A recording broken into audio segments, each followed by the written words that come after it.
aka zo za a yi ward da local government a gyara wannan ward, to a jiha ma za mu gyara. Babu local government din da ba za ta kasance tana da mutum ba a ciki. Akwai mukamai 36, akwai 16 na wakin kwamiti, akwai 16 na executive committee. To ina tabbatar muku cewa ni dai zan sa ido in tabbatar da ba karamar hukumar da bata samu matsayi ba ko yake. Sannan wakin committees din nan kowane zone zai samu 5. Kowane zone yana da guda 5 na wakin committee. Sannan kuma kowane zone yana da ƙarin ko dai 11 ko 12. Misali in ka ɗauki Katsina North wanda ake cewa Daura senatorial district, local government 12 gare su. Kaga wuce mai a cikin executive ɗin sai suna da mutum 12 ke. Kaga ka ɗauki Katsina Central tana da local government 11, kaga suna da mutum 11 ke. Ka ɗauki Katsina South suna da local government 11, kun ga suna da mutum 11 ke. To bayan an tashi nan daga nan zuwa gobe GB, shugabannin wannan zurɗin za su tuntuɓe ku domin coming up da mutane da proposal ɗin da ake da ita a kowane zone, a ga yadda wa'annan mutanen za su kasance.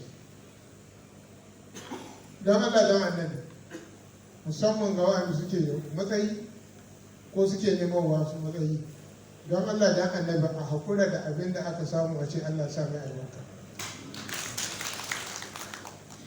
Don Allah don annabi, yadda muka taho kusan mu kaɗai ne jihar da a yau a APC National Headquarters ba mu da petition ko ɗaya. Na san ko yadda mutanen suke ko kashi kai mai ɗoyi wani zai yi petition. To kaga wannan an yi na Congress, an yi na local government, amma babu rubutaccen petition a headquarter APC. Ba don koyi ba saboda daɗi ba daɗi an yi magana da mutane. Shi ne Bahaushe ke cewa wato zo ka ci tuwo ya fi cin tuwon daɗi. Domin an ce zo ka ci tuwo kila kafin kai cin tuwon ko tuwon ya ƙare ko kuma wata ruwa ta hana ka zuwa, amma dai da daɗi. Kuma shi ne Bahaushe ke cewa sannu ba ta maganin ciwo amma tana sa zuciya ta sannu. Kusan abin da muke yi kenan, ko muna neman addu'ar ku da fahimtar ku akan ƙoƙarin da ake yi a dunkula jam'iyyar nan ga zuwa nasara a zaɓuɓɓukan 2023.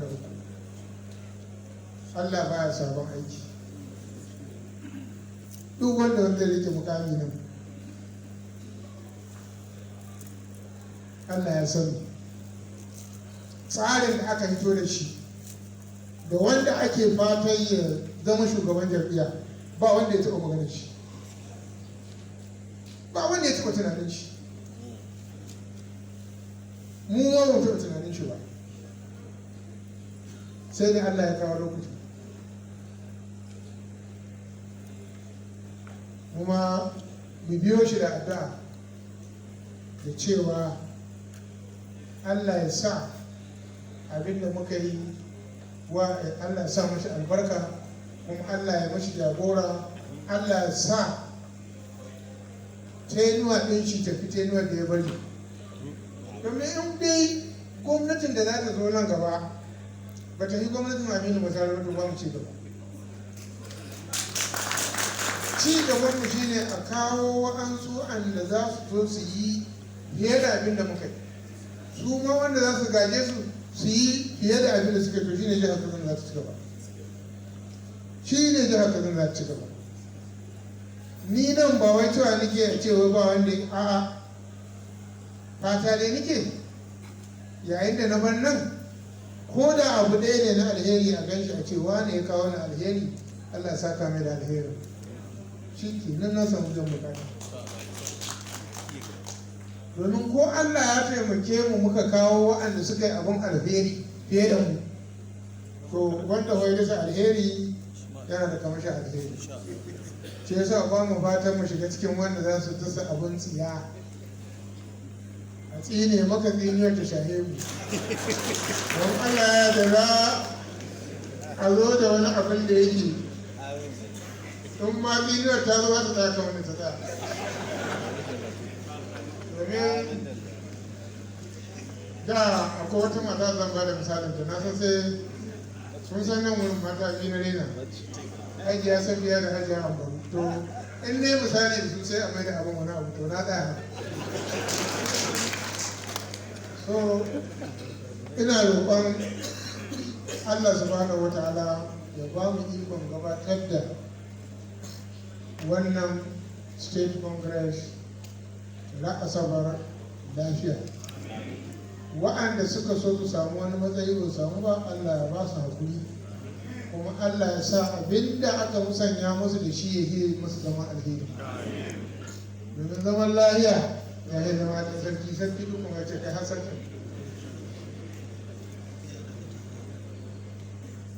saboda haka kuma duka kwarabne na ta neman zaman lafiya muke to Allah ya ba mu zaman lafiya kuma Allah shi albarkace ABC Allah shi albarkaci wannan taro kuma Allah ya sa abinda za mu ya zama alheri ga al'ummar jihar Katsina da jihar Katsina baki daya jama'a yana ƙara godiya assalamu alaikum wa rahmatullahi ta'ala wa barakatuh.